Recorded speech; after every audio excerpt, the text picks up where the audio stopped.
Kozhikode trending ആയിട്ടുള്ള കൂന്തൽ നിറച്ച് നമുക്കൊന്നും ഉണ്ടാക്കിയാലോ. അതിനായിട്ട് കൂന്തൽ ഇതുപോലെ വൃത്തിയാക്കി നീളത്തിൽ വെച്ചിട്ടുണ്ട്.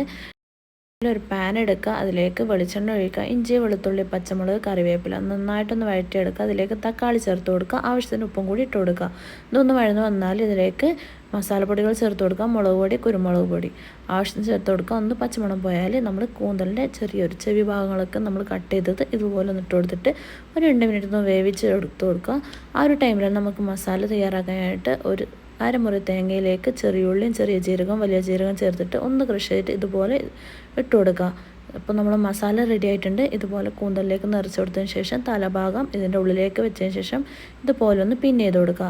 നമുക്കൊന്ന് 5 മിനിറ്റ് ഒന്ന് വേവിച്ചെടുക്കുക. കൂടുതൽ വേവിക്കേണ്ട, റബ്ബറിയാവും. അപ്പോൾ വേറൊരു പാത്രത്തിലേക്ക് വെളിച്ചെണ്ണ ഒഴിച്ചിട്ട് അതിലേക്ക് കറിവേപ്പിലയും മുളക് പൊടിയും ക്രഷ്ഡ് ചില്ലിയും കുരുമുളക് പൊടിയും സോസും ആവശ്യത്തിന് ഉപ്പും ഇട്ടിട്ട് കുറച്ച് റെഡ് കളറും കൂടി ഞാൻ ആഡ് ചെയ്തിട്ടുണ്ട്. നമ്മൾ കൂന്തലും കൂടി വഴറ്റിയെടുക്കുക. അപ്പോൾ നമ്മൾ ടേസ്റ്റായിട്ടുള്ള കൂന്തൽ നിറച്ച് തയ്യാറായിട്ടുണ്ട്. അപ്പോൾ എല്ലാവരും ട്രൈ ചെയ്ത് നോക്കിയിട്ട് ഫീഡ്ബാക്ക് എന്തായാലും അറിയിക്കുക. Thanks for watching.